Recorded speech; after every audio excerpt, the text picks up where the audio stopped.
ಗದಗದಲ್ಲಿ ಸಂಸದ ಬಸವರಾಜ ಬೊಮ್ಮಾಯಿ ಹೇಳಿಕೆ. ಡೆಂಗ್ಯೂ ಜ್ವರ ಎದುರಿಸಲು ಈ ಸರ್ಕಾರ ವಿಫಲವಾಗಿದೆ.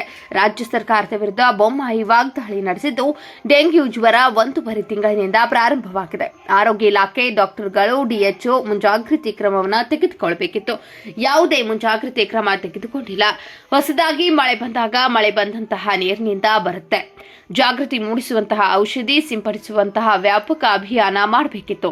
ಅದನ್ನು ಮಾಡಿಲ್ಲ. ಡೆಂಗ್ಯೂ ಜ್ವರ ಬಂದರೂ ಕೂಡ ಅವುಗಳನ್ನು ಬೇರೆ ಕೆಟಗರಿಯಲ್ಲಿ ಹಾಕಿ ಡೆಂಗ್ಯೂ ಸಂಖ್ಯೆ ಕಡಿಮೆ ಇದೆ ಅಂತ ತೋರಿಸೋ ಪ್ರಯತ್ನ ಮಾಡಿದ್ರು. ಟೆಸ್ಟ್ಗಳನ್ನು ಕಡಿಮೆ ಮಾಡಿದ್ದಾರೆ. ಈಗಲೂ ಟೆಸ್ಟ್ ಕಡಿಮೆ ಆಗ್ತಾ ಇದೆ. ಬಹಳ ದೊಡ್ಡ ಪ್ರಮಾಣದಲ್ಲಿ ವ್ಯಾಪಕವಾಗಿ ಈ ಬಾರಿ ಆಗಿದೆ. ಅಧಿಕೃತ ಸಂಖ್ಯೆ 7,000ವಿದೆ.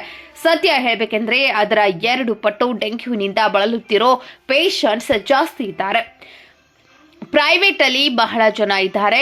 ಸಾವು ನೋವು ಆಗ್ತಾ ಇದೆ. ಆರೋಗ್ಯ ಇಲಾಖೆ ಮಂತ್ರಿಗಳು ಕೇವಲ ಸಭೆಯನ್ನ ಮಾಡಿ ಎಲ್ಲವೂ ಸರಿಯಾಗುತ್ತೆ ಅನ್ನೋ ಭಾವನೆಯಲ್ಲಿದ್ದಾರೆ. ಮೊದಲು ಟೆಸ್ಟ್ ಮಾಡಬೇಕು, ಅದಕ್ಕೆ ಸಂಬಂಧಪಟ್ಟ ಔಷಧಿ ಕೊಡಬೇಕು, ಟ್ರೀಟ್ಮೆಂಟ್ ಮಾಡಬೇಕು. ಜಿಲ್ಲಾಸ್ಪತ್ರೆಯಲ್ಲಿ ಯಾವುದೇ ರೀತಿಯ ವ್ಯವಸ್ಥೆ ಇಲ್ಲ.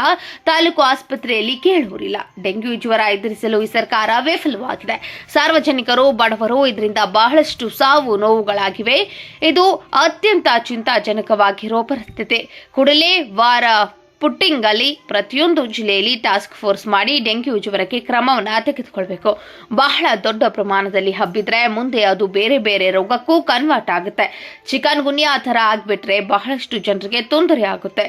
6 ತಿಂಗಳು, 8 ತಿಂಗಳು, 1 ವರ್ಷ ಅನುಭವಿಸಬೇಕಾಗುತ್ತೆ. ಆರೋಗ್ಯ ಇಲಾಖೆ ಸಚಿವರಿಗೆ ಒತ್ತಾಯ ಮಾಡ್ತೇನೆ, ಇದನ್ನ ವಾರ ಪುಟ್ಟಿಂಗ್ ಅಲ್ಲಿ ತೆಗೆದುಕೊಂಡು ಎಲ್ಲಾ ಜಿಲ್ಲೆ ಗಮನಿಸಿ.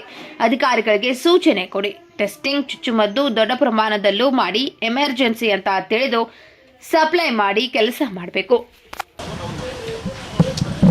ಡೆಂಗು ಒಂದು ಜ್ವರ ಸುಮಾರು 1.5 ತಿಂಗಳಿಂದ ಪ್ರಾರಂಭ ಆಗಿದೆ. ಮುಂಜಾಗ್ರತೆ ಕ್ರಮವನ್ನು ಆರೋಗ್ಯ ಇಲಾಖೆ ತಗೋಬೇಕಾಗಿತ್ತು, ಡಾಕ್ಟರ್ಗಳು ತಗೋಬೇಕಾಯಿತು, DHಗಳು ತಗೋಬೇಕಾಯಿತು. ಆದರೆ ಅದು ಯಾವುದೂ ಮುಂಜಾಗ್ರತೆ ಕ್ರಮ ತೆಗೆದುಕೊಂಡಿಲ್ಲ.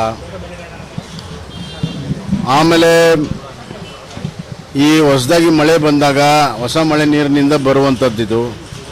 ಅದಕ್ಕೆ ಒಂದು ಜಾಗೃತಿ ಮೂಡಿಸುವಂಥದ್ದು, ಔಷಧಿ ಸಿಂಪಡಿಸುವಂಥ ಒಂದು ವ್ಯಾಪಕ ಅಭಿಯಾನ ಮಾಡಬೇಕಾಯಿತು. ಅದು ಕೂಡ ಮಾಡಿಲ್ಲ. ಆಮೇಲೆ ಡೆಂಗು ಜ್ವರ ಬಂದರೂ ಕೂಡ ಅವುಗಳನ್ನು ಬೇರೆ ಕೆಟಗರಿಯಲ್ಲಿ ಹಾಕಿ ಡೆಂಗು ಸಂಖ್ಯೆ ಕಡಿಮೆ ಇದೆ ಅಂತ ತೋರಿಸುವ ಮೊದಲು ಪ್ರಯತ್ನ ಮಾಡಿದರು. ಟೆಸ್ಟ್ ಕೂಡ ಭಾಳ ಕಡಿಮೆ ಮಾಡಿದ್ದಾರೆ. ಈಗಲೂ ಕೂಡ ಟೆಸ್ಟ್ ಕಡಿಮೆ ಆಗ್ತಾ ಇದೆ. ಭಾಳ ದೊಡ್ಡ ಪ್ರಮಾಣದಲ್ಲಿ ವ್ಯಾಪಕವಾಗಿ ಈ ಬಾರಿ ಆಗಿದೆ. ಅವರ ಅಧಿಕೃತ ಸಂಖ್ಯೆನೇ 7,000 ಇದೆ. ಸತ್ಯ ಹೇಳಬೇಕಾದ್ರೆ ಅದರ 2 ಪಟ್ಟು ಡೆಂಗು ಇಂದ ಬಳಲ್ತಿರುವಂಥ ಪೇಷಂಟ್ಸ್ ಜಾಸ್ತಿ ಇದ್ದಾರೆ. ಪ್ರೈವೇಟಲ್ಲಿ ಭಾಳ ಜನ ಇದ್ದಾರೆ. ಸಾವು ಆಗ್ತಾ ಇದೆ. ಕೇವಲ ಆರೋಗ್ಯ ಇಲಾಖೆ ಮಂತ್ರಿಗಳು ಬರೀ ಒಂದು ಸಭೆಯನ್ನು ಮಾಡಿ ಎಲ್ಲವೂ ಸರಿಯಾಗುತ್ತೆ ಅನ್ನುವಂಥ ಭಾವನೆಯಲ್ಲಿದ್ದಾರೆ. ಅದಕ್ಕೆ ಸಂಬಂಧಪಟ್ಟಂಥ ಔಷಧಿ ಕೊಡಬೇಕು, ಫಸ್ಟ್ ಟೆಸ್ಟ್ ಮಾಡಬೇಕು, ಟ್ರೀಟ್ಮೆಂಟ್ ಮಾಡಬೇಕು, ಆಮೇಲೆ ಔಷಧಿ ಕೊಡಬೇಕು. ಜಿಲ್ಲಾ ಆಸ್ಪತ್ರೆಗಳಲ್ಲಿ ಯಾವುದೇ ರೀತಿಯ ಈ ವ್ಯವಸ್ಥೆ ಇಲ್ಲ. ತಾಲೂಕು ಆಸ್ಪತ್ರೆಗಳಂತೂ ಕೇಳೋರಿಲ್ಲ.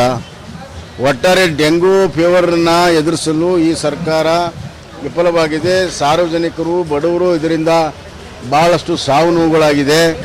ಇದು ಅತ್ಯಂತ ಒಂದು ಚಿಂತಾಜನಕವಾಗಿರುವಂಥ ಒಂದು ಪರಿಸ್ಥಿತಿ.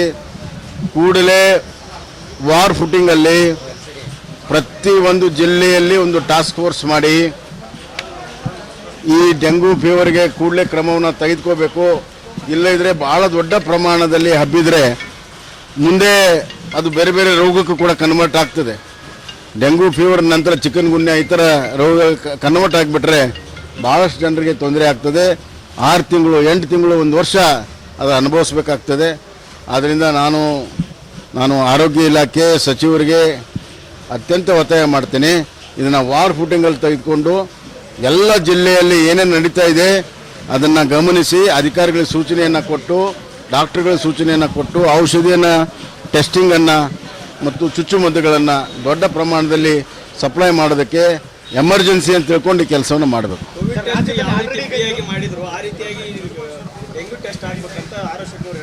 ಖಂಡಿತ. ಈಗ ನಾವು ಇದನ್ನು ತಡೆಗಟ್ಟುತ್ತಿದ್ರೆ ಸಾಂಕ್ರಾಮಿಕ ಆಗುವಂಥದ್ದು ಇರೋದ್ರಿಂದ ಕೂಡಲೇ ಟೆಸ್ಟ್ ಮಾಡಿ ಪ್ರಾರಂಭ ಹಂತದಲ್ಲಿ ಅದನ್ನು ನಿಯಂತ್ರಣ ಮಾಡಬೇಕಾಗತ್ತೆ. ಭಾಳಷ್ಟು ಬಡವರಿಗೆ ಟೆಸ್ಟ್ ಮಾಡಿಸ್ಕೊಳ್ಳುವಂಥ ವ್ಯವಸ್ಥೆ ಆರ್ಥಿಕವಾಗಿ ಸ್ಥಿತಿ ಇಲ್ಲ. ಅದಕ್ಕಾಗಿ ಫ್ರೀಯಾಗಿ ಟೆಸ್ಟ್ ಮಾಡಲೇಬೇಕು. ಸರ್ಕಾರ ಆ ಕೆಲಸವನ್ನು ಮಾಡಲಿ ಅಂತ ಆಗ್ರಹವನ್ನು ಮಾಡ್ತಾರೆ. ರಾಜ್ಯದಲ್ಲಿ ಆಲ್ರೆಡಿ 7 ಜನರು ಮೃತಪಟ್ಟರು ಸರ್. 7 ಅಲ್ಲಪ್ಪ, ಜಾಸ್ತಿ ಇದ್ದಾರೆ. ಸರ್ ಈ ಮೂಡಾ ಪ್ರಕರಣ ಎಲ್ಲಿಗೆ ಬಂತು ಸರ್? ಹಾಂ, ಮೂಡಾ ಪ್ರಕರಣ ಮುಚ್ಚಿ ಹಾಕೋದಕ್ಕೆ ಪ್ರಯತ್ನ ಮಾಡ್ತಾ ಇದ್ದಾರೆ ಅಂತ ಕುಮಾರಸ್ವಾಮಿ ಅವರು ನೋಡಿ ಮಾಡಿದ್ದಾರೆ. ಈಗ ನೋಡಿ, ಮುಖ್ಯಮಂತ್ರಿಗಳಿದ್ದಾರೆ, ಯಾವುದೂ ನಾವು ತಪ್ಪು ಮಾಡಿಲ್ಲ ಅಂತ. ತಪ್ಪು ಮಾಡಲಿಲ್ಲ ಅಂತಂದರೆ ಇಂಡಿಪೆಂಡೆಂಟ್ ಆಗಿ ಎಂಕ್ವೈರಿ ಆಗಬೇಕು, ಒಂದು CBI ಎಂಕ್ವೈರಿ ಕೊಡಬೇಕು. ಇಲ್ಲದೇ ಇದ್ದರೆ ಒಬ್ಬ ಜಡ್ಜಿನ ನೇತೃತ್ವದಲ್ಲಿ ಇದನ್ನು ಎಂಕ್ವೈರಿ ಮಾಡಿದಾಗ ಸತ್ಯ ಬರ್ತದೆ.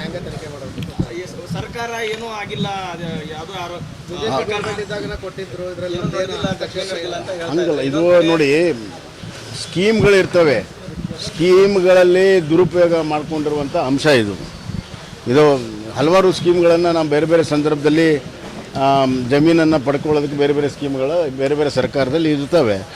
ಆದರೆ ಆ ಸ್ಕೀಮಿನ ನ್ಯಾಯಸಮ್ಮತವಾಗಿ ಪಡ್ಕೊಳ್ಳೋದಕ್ಕೆ ಏನು ತಕರಾರಿಲ್ಲ. ಆದರೆ ಆ ಸ್ಕೀಮನ್ನು ತಮಗೆ ಹೆಂಗೆ ಬೇಕು ಹಂಗೆ ಬದಲಾವಣೆಯನ್ನು ಮಾಡ್ಕೊಳ್ಳುವಂಥ ಕೆಲಸ ಆಗಿದೆಯೋ ಇಲ್ಲ ಅನ್ನೋದನ್ನು ತನಿಖೆಯಿಂದ ಹೊರಬರ್ತದೆ.